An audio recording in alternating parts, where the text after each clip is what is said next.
Pai, do Filho e do Espírito Santo. Amém. Caríssimas irmãs, caríssimos irmãos, caríssimos fiéis, estamos na oitava da Epifania. Epifania significa manifestação.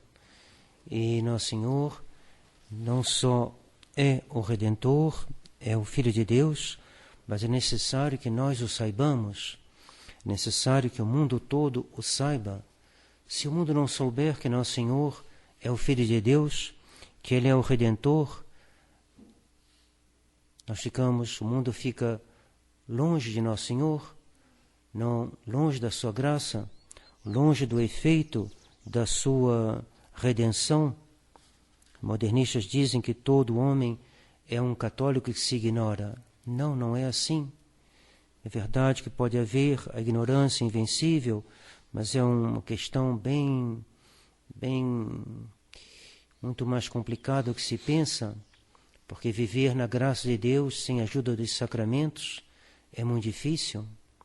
Viver na graça de Deus sem ter um conhecimento assim aprofundado de qual é a lei de Deus, a lei moral, ainda mais nos tempos de hoje, quantos erros, quantas armadilhas estendidas na vida de um cidadão de hoje, que o fazem se afastar de Deus. Logo é necessário dar testemunho. É necessário que Nosso Senhor seja manifestado. Ele foi manifestado aos reis magos pela estrela, que vindo então do Oriente, indicou para eles que o rei dos judeus, que o Salvador do mundo havia nascido. Ele se manifestou também em Caná da Galileia, que será o Evangelho do domingo que vem, porque através dos milagres Nosso Senhor se manifesta. E o milagre de Caná foi o primeiro de todos os milagres de Nosso Senhor. Ele se manifesta hoje pelo fato que São João Batista, toda a vida de São João Batista foi de preparar e de manifestar Nosso Senhor. A razão de ser dele foi essa. Ele recebeu como missão dar testemunho. Foi o que vi e dou testemunho que este é o Filho de Deus. Dou testemunho. E o católico deve dar testemunho. E o que fez Monsieur Lefebvre foi dar testemunho. O que fizeram os apóstolos foi dar testemunho. O que fizeram todos os missionários que foram nesses países pagãos, e lá muitos deles deixaram a sua vida, deram o seu sangue, foi dar testemunho. Vos nasceu um Salvador. Salvador que estabeleceu a Santa Igreja, estabeleceu 7 sacramentos que vocês devem receber: o batismo, a confirmação, a comunhão, a confissão, a extrema-unção, o matrimônio, ordem e matrimônio. Então, tudo isso é necessário que se seja levado às almas. E quando Nosso Senhor aparece, naquele tempo viu João a Jesus que vinha a ele, disse: eis o Cordeiro de Deus, eis o que tira o pecado do mundo. Por que esse termo de Cordeiro de Deus? Porque havia 5 animais que eram oferecidos na antiga lei e que representavam o sacrifício de Nosso Senhor. Então era o bezerro, o bode e o cordeiro, 3 animais terrestres, e 2 que voam, que era a rolinha e a pomba. Então esses 5 animais eram oferecidos. Por que São João Batista então diz que ele é o cordeiro e não que ele é o bezerro, por exemplo? Porque os outros animais eram oferecidos como que em acréscimo. Não eram oferecidos todos os dias. Quem era oferecido de maneira principal, que era oferecido de manhã e de tarde, era o cordeiro.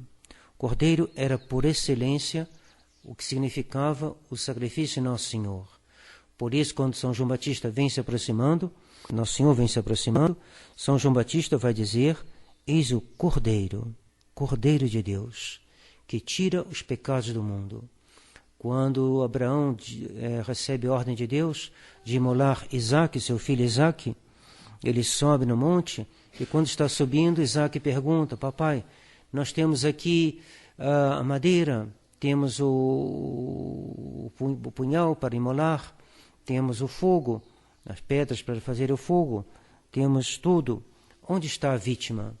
E o pai responde: Deus providenciará.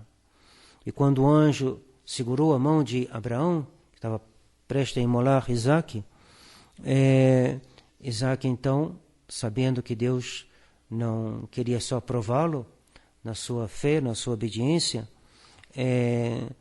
quis então oferecer algo no lugar de Isaque. E ele viu num arbusto um cordeiro, justamente. Um carneiro com seus chifres embaraçados ali no arbusto, no espinheiro, talvez um espinheiro, não sei, que era a figura de Nosso Senhor, com a sua coroa de espinhos, embaraçando, né, o movimento da sua cabeça, no alto da cruz, no caminho do Calvário, e ele então pega aquele carneiro e o imola. Por isso Nosso Senhor, o cordeiro, é a imagem por excelência de Nosso Senhor.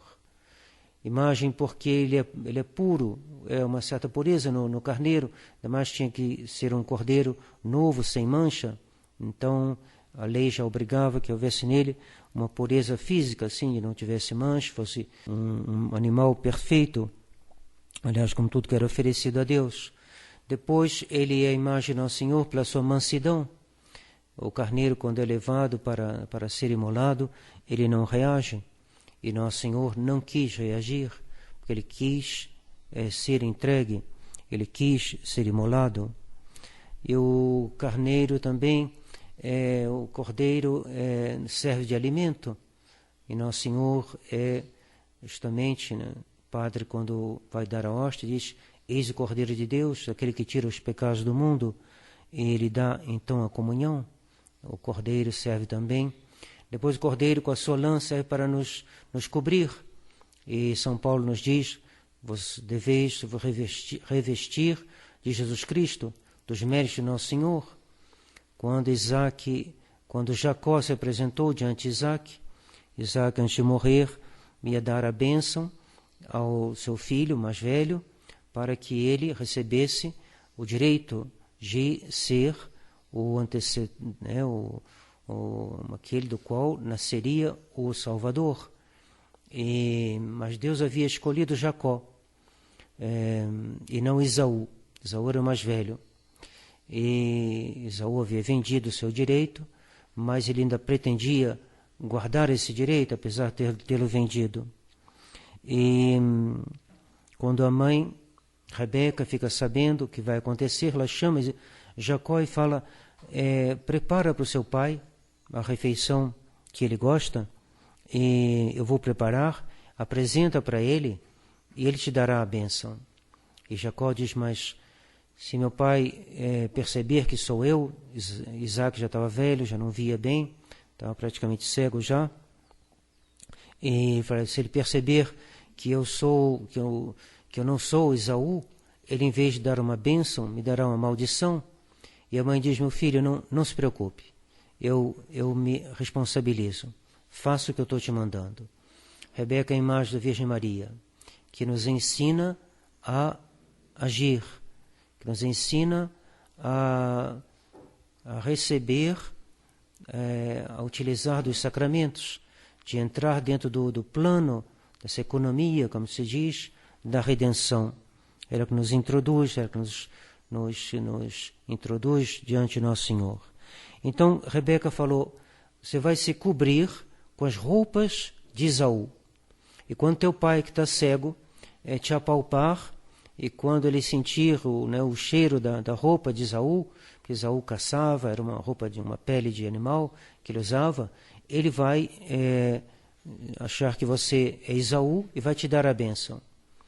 E Santo Agostinho, comentando isso, diz: então houve ali uma mentira, já que Jacó se apresentou como sendo Esaú, com as roupas de Esaú. Ele diz: não houve uma mentira, houve um mistério. E que mistério é esse? É que Nosso Senhor é o Cordeiro de Deus. E nós vamos revestidos desse Cordeiro, dessa lã do Cordeiro. Isso é dos méritos de Nosso Senhor. Se não fosse os méritos de Nosso Senhor, nós estaríamos perdidos. Não tinha salvação para nós. Porque além do pecado original, tem os nossos pecados pessoais, e assim não tem ninguém que seria encontrado justo diante de Deus. Então nós temos necessidade de nos revestir De quem? De Jesus Cristo, representado pelas roupas de Esaú. Então, Jesus Cristo é o Cordeiro de Deus que nos dá a sua lã, nos dá os seus méritos, para que, revestido de Nosso Senhor, a gente se apresente diante de Deus Pai, e Deus Pai nos pergunte: quem é você? E a gente possa responder: eu sou vosso Filho primogênito, o Cordeiro de Deus, Jesus Cristo. E o Pai, então, olhando para nós, apalpando a nossa alma, por assim dizer, e sentindo o cheiro, né, das vestes de Nosso Senhor, isso é, dos seus méritos, dirá sim, e nos dará a bênção. E essa bênção fará que a gente entrará no céu, e aí ficaremos eternamente. Eternamente. Por isso, quando São João Batista diz: vi o Espírito descer em forma de pomba e pousar sobre ele, permanecer sobre ele.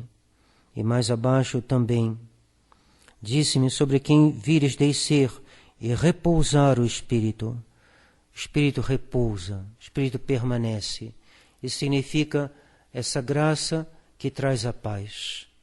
A paz vem da estabilidade. Estabilidade no bem.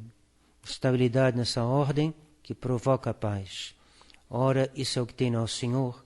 Nosso Senhor possui o Espírito Santo eternamente. Ele com o Espírito Santo, com o Pai e o Espírito Santo, são um só Deus. Nosso Senhor, a alma de Nosso Senhor sempre esteve unida à sua divindade, portanto também ao Pai e ao Espírito Santo. E assim Ele nos dará também, se nós estivermos revestidos dos seus méritos, através da confissão, da comunhão, né, da fidelidade ao nosso batismo, fidelidade à nossa confirmação, será Nosso Senhor que viverá em nós. E Nosso Senhor vivendo em nós, teremos o Espírito Santo que se repousa em nós. O que é um católico? Por quem deve respeitar o nosso corpo?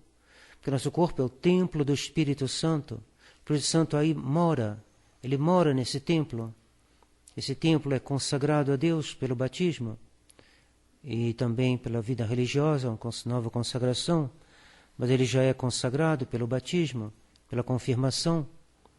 Então peçamos a Deus que a gente possa ser dócil a esse testemunho.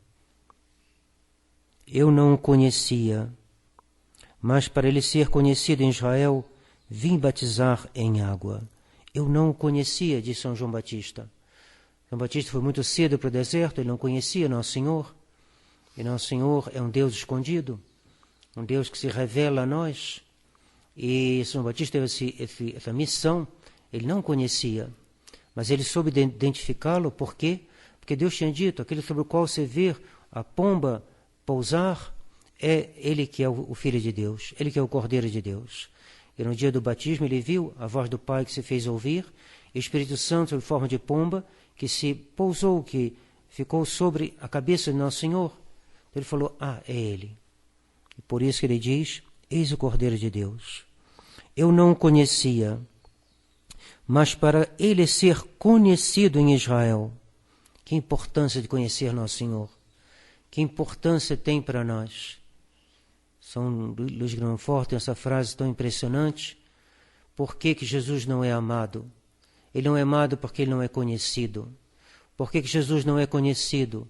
Porque quase ninguém se aplica a essa ciência, que, no entanto, é a mais nobre, a mais bela, a mais necessária, a mais útil de todos os conhecimentos, que é o conhecimento de Nosso Senhor Jesus Cristo.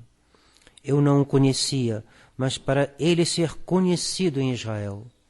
Por isso nós devíamos rezar bem o nosso rosário, meditando os mistérios, para conhecer Nosso Senhor. O principal não está dito ainda, diz São João da Cruz. Há muito que aprofundar no Cristo Jesus. Temos que aprofundar. A gente pensa: não, eu sei quem é Nosso Senhor. Não sabe não. Não sabe não. Está muito longe de saber quem é Nosso Senhor. Para que ele fosse conhecido em Israel, vim batizar em água. O papel do nosso São João Batista de preparar, de dar a conhecer, de dar testemunho. E nós também temos que dar testemunho. O mundo de hoje vive nas trevas, essas trevas da morte. E é necessário que os católicos deem testemunho. Testemunho da verdade, Nosso Senhor, que só há uma religião verdadeira, que as outras religiões são falsas, que esse ecumenismo é falso, que esses papas liberais são maus papas, que Paulo VI não é bem-aventurado, não é santo. É necessário dar testemunho, não precisa entrar em todos os detalhes, mas ao menos dar testemunho que Nosso Senhor é Deus, que Ele fundou a religião católica e não um circo de religiões, não. E é necessário que a gente faça esse papel de São João Batista, cada um na sua medida, né? Cada um ao menos pelo seu exemplo, pelo seu modo de vida. Nós estamos lendo um livro muito interessante, chamado Fabíola ou Igreja no Tempo das Catacumbas.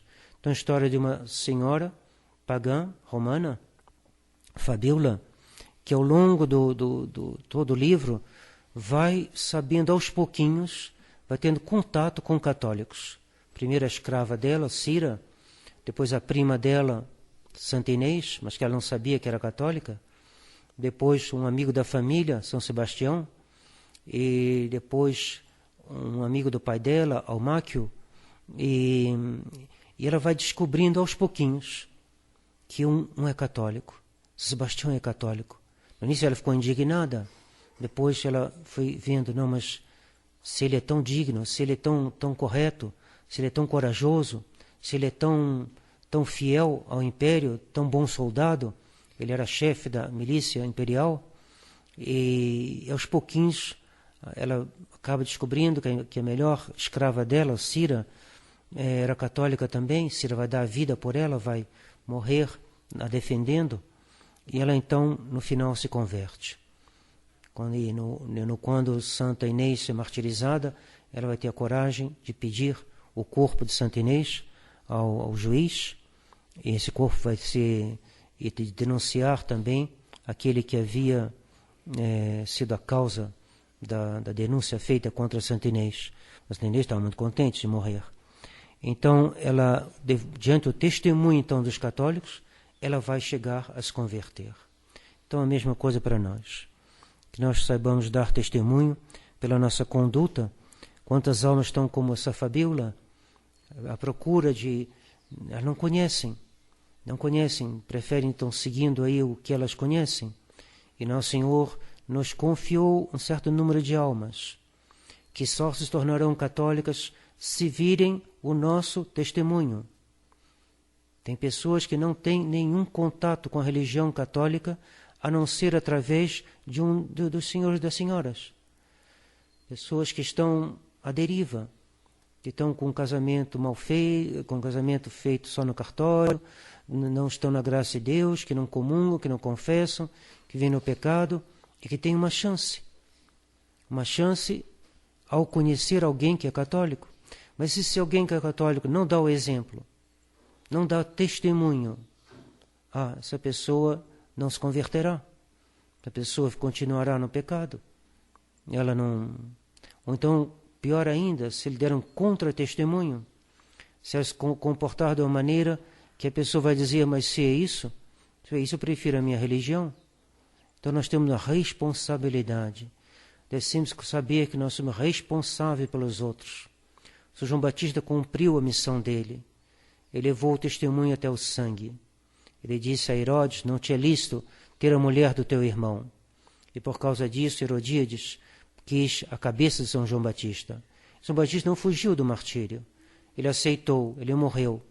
E assim ele deu testemunho que Nosso Senhor é o Filho de Deus. E quantas pessoas precisam do nosso testemunho para compreender que Jesus Cristo é o Filho de Deus, que a religião católica é a única verdadeira. E assim eles poderão salvar suas almas e nós asseguraremos a nossa, pois quem salva uma alma, salva também a sua própria. Em nome do Pai, do Filho e do Espírito Santo. Amém.